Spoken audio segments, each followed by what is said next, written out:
Now, over the last few days, a lot has been said again about the mighty Tottenham Hotspur. We obviously went from the highs of beating Manchester City to what some are calling the lows of a home draw against Fulham. And as we head into the busy December fixture list, a lot of people are now judging Tottenham and really being quite harsh, in my opinion, on the achievements so far this season. So today on the Sonny Talk Spurs YouTube channel, I'm going to be reacting to this and answering the question, is Ange Postecoglou right about Tottenham Hotspur? But before we go any further, if you are new to the channel, then leave a like on the video, subscribe and hit the notification bell, and also get your comments in of do you agree with Ange? Honestly, I have been somewhat shocked, surprised, and just taken back by what I've seen certain people say about Tottenham over the last few days. Considering we went into the Fulham game with a second choice goalkeeper, our second choice back line, you know, a striker who was ill, and Dejan Kulusevski didn't start the game. Some of the stuff, mainly from rival fans, I will say. I don't really think Tottenham fans have been too critical about, you know, the performance wasn't there, but, you know, the team isn't there at the moment. But, you know, it just has been absolutely incredible. I'm just absolutely, like, shocked to bits by what I've seen, like, on Twitter, on, you know, various other channels, just really being harsh on Spurs. And I know, and in my post-match analysis, I was holding Spurs to account and Ange Postecoglou, some of his decision-making during the game. But all in all, with the situation we're currently in, I've seen so many other examples, whether it be Manchester United, Arsenal, Chelsea, Manchester City. Apparently Manchester City are in an injury crisis. Yeah, they're missing Rodri. But against Liverpool the other day, and even against us, they had Haaland, Bernardo Silva, you know, Phil Foden. Don't tell me they're in an injury crisis with that squad depth. I find it utterly unbelievable. But obviously, this is the style of video where I get some clips. You know, I've sort of given it a few days to assess the situation. And Ange Postecoglou, after the result, spoke to Tottenham's in-house media. He spoke to Sky Sports. And he also was in his press conference and had some very choice words to say to the media and rivals about, you know, this situation, about the Spurs side he had to field. I know people are going to keep using City as a reference point, but, you know, against City I was able to put on Timo Werner and Brennan Johnson. You know, we had Vicario in goal. You know, it's like, I get that, you know, I guess people looking for easy targets, but if people don't understand what we're sort of dealing with at the moment and how the players are coping with it, well, I think it's fairly self-evident. And yeah, we're going to have to sort of have days like today where things aren't running smoothly. But like I said, all you can ask for the players to give everything they can, and I think they did that and more today. There aren't too many teams in the league who have both their centre-backs out. I mean, I've seen so much violin playing over one centre-back out. But we're just supposed to get on with it, and the beauty of it is these boys are, and I love that. I love the character they're showing. I love the fact that they're not sort of seeking excuses or wanting me to make sort of allowances for it. But at some point I need to also acknowledge the massive effort that all these guys are putting in. I'm just saying, you know, I've had already probably 3 questions on the Man City game, and, you know, why can't we repeat that? And like I said, I think if you can't see that even in 7 days we've copped a couple of significant blows since then I think, you know, it's too easy to say, well, let's just play like we did against Man City every game.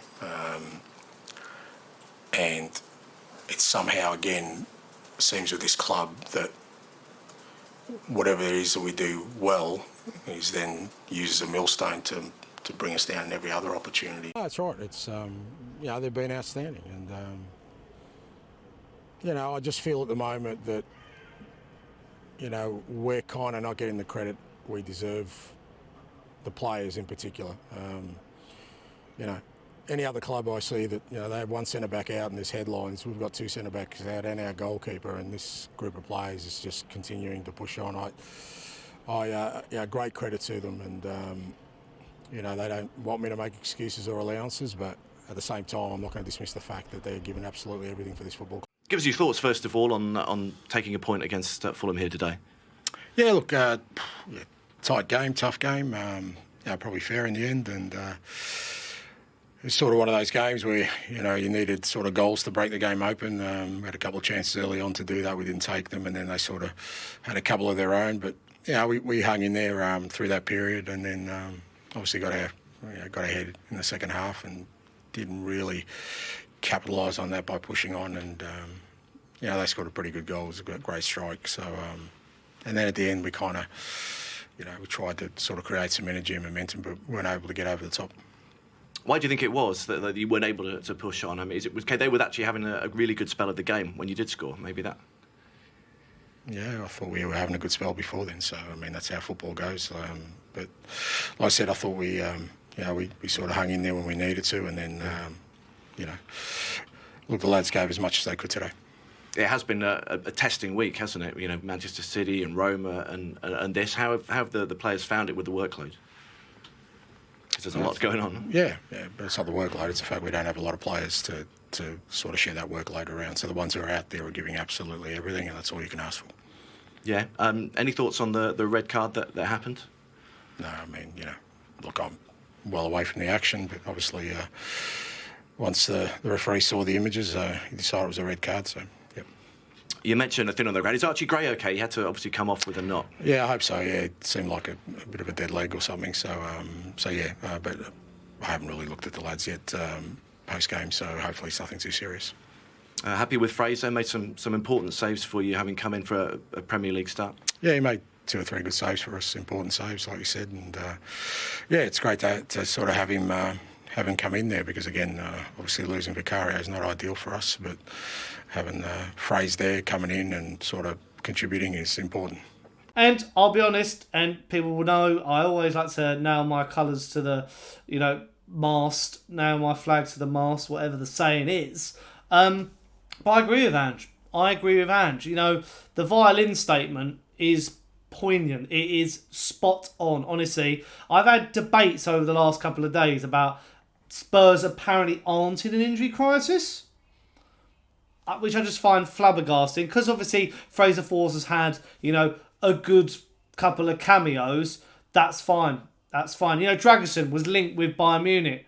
That's fine that he's stepped into the team. Ben Davies has had to step in. And don't get me wrong, I think they've had, they had amazing performances against Manchester City, but they played against Roma and they play, it's a lot of football in the legs. We desperately need Romero back and Van de Ven just to rotate it, just so that, in the Europa League we can play Ben Davies and Dragic and, Van de Ven and Romero can then play afterwards. Vicario's a massive loss. He's out until, obviously, the new year, if not February, I think. And you just got to see, no Dejan Kulusevski from the start. He needed a rest. Not ideal. Dominic Solanke, apparently a striker can't get ill now, which is obviously not ideal. Richardson's been out for ages. Odobert, Mikey Moore. It's not ideal. It's far from ideal, this injury situation. And I think Ange is spot on with what he says. A lot of other teams seem to be allowed to have an injury crisis, Manchester United or whatever.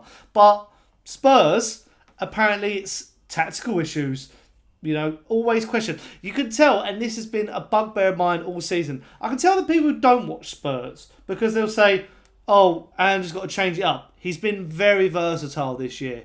He's been very, very good. He's really, adapted to different games, whether he swapped the midfield out, put Sarr in over Maddison, put Maddison back in over Sarr, Basuma, Bentancur, switching it around. Playing Dejan Kulusevski deep instead of on the wing. Playing Timo Werner or Brennan Johnson when it makes sense to. Using Dominic Solanke. Son's back out on the wing. He is adapting. I just don't understand that rhetoric.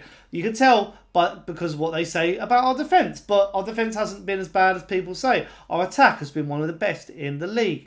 Set pieces, we've not actually conceded as many as people think. So a lot of people are getting Tottenham wrong. And it just absolutely baffles me, some of the reaction that I've seen.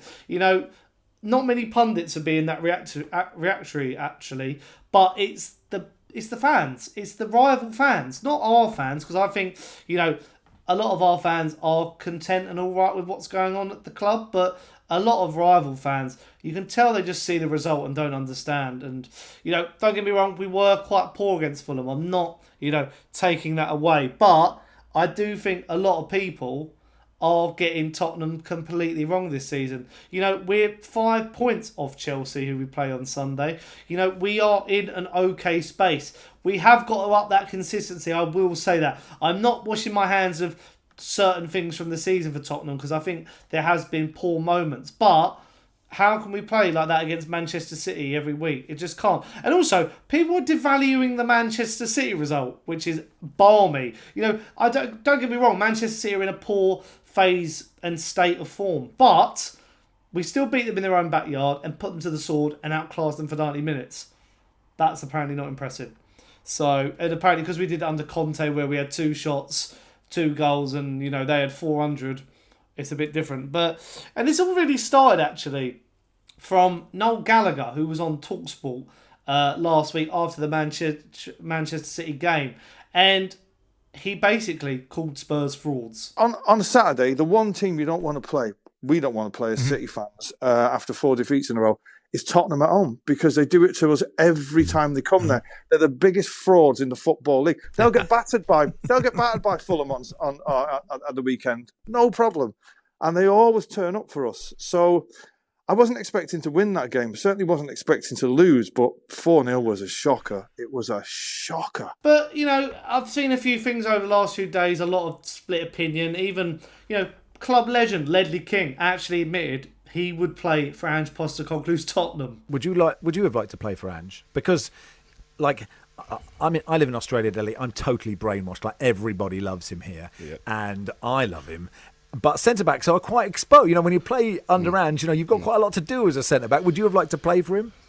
Yeah, I would have loved to. I think if you speak to any footballers, they want to play on the front foot. They want to play an attacking style of football. They want to kind of enjoy their football, and of course maybe that leaves you a little bit isolated at the back at times. But any footballer will prefer to play that brand of football, I'm sure. And I think our fans are happy with what we're producing on the pitch. As I've said, it's just about getting that consistency. But there's something we're working on. Ledley, reporters keep asking Ange why he won't be more pragmatic, and depending on how things are going for him at any given time, his replies are polite or not so polite, but always the same. Yeah. This is the way I play, and just suck it up. Yeah. Are you happy with that? Do you enjoy watching Spurs? Yeah, definitely. I definitely enjoy watching Spurs. I think it's important for a manager to have his principles and his methods, and obviously Ange has been successful in that way. So I think it's refreshing. I think he feels that the team is best playing on the front foot, and that gives the team the best opportunity to go and win any game, as we saw at Man City. When the team are playing with confidence, playing kind of their football rather than worrying too much about the opposition, that gives you the best opportunity to go out there and perform at your best. So I'm definitely someone who likes to think that way as well, rather than worrying about the opposition. We know that if we play to our best, which is the aim for every game, then the game is winnable. And finally, to round this up, I think I've seen a few opinions today from Simon Jordan and from a Tottenham fan on TalkSport as well, saying that Ange is using excuses for a lack of consistency. I actually don't think he is using excuses. He has had an injury crisis. He's not had his full squad to always play with. I think that's really, really unfair. We've gone from, at the beginning of the season, not putting away our chances to just, being an absolute shell and down to bare bones. And people just don't see that. And I really find it baffling. But, this is what Simon Jordan had to say, and this is what a Tottenham fan had to say to that. No, he doesn't get away with that. I mean, I really like Ange Postecoglou, and I agree with lots of things he says, and I agree with his outlook and disposition. But there is a familiarity about Tottenham Hotspur in terms of getting good results and then following them up with not so impressive results. You've seen it happen a number of times. Forget the Man City performance. Forget the fact they've beaten the weaker Man City side 4-0.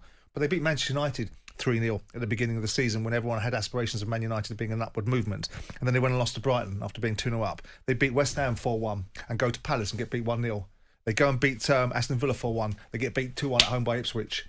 So there was a familiarity about these results, and it is Ange himself that has said there is no ceiling. I refuse to accept ceilings. Yeah. I refuse to accept limitations put upon me. So if you're going to make those sort of statements and then couple them with ambitious ones about I always win trophies in the second season, which I like all of this, then I would have bet you, and it sounds very negative, and people think I've got an allegiance with Daniel, but I haven't.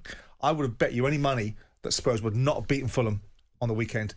Irrespective, Fulham were brilliant. Oh, you say that now? No, Come on. no. I bet no, Or absolutely. did you put money on them not beating Fulham? No, I don't tend to bet very much these days, having lost fortunes and other things. But the point is that I thought that it would be a draw, and it was a draw. And by the way, Fulham were the better side. So my understanding of Tottenham Hotspur is, why is it that you get these, and it's a familiar pattern. It isn't just Man City. I've just given you 3 fixtures this season where they followed it up, with the exception of Brighton, against lesser opposition, against Palace, where they were turgid, against Ipswich, where they were outplayed for the first half.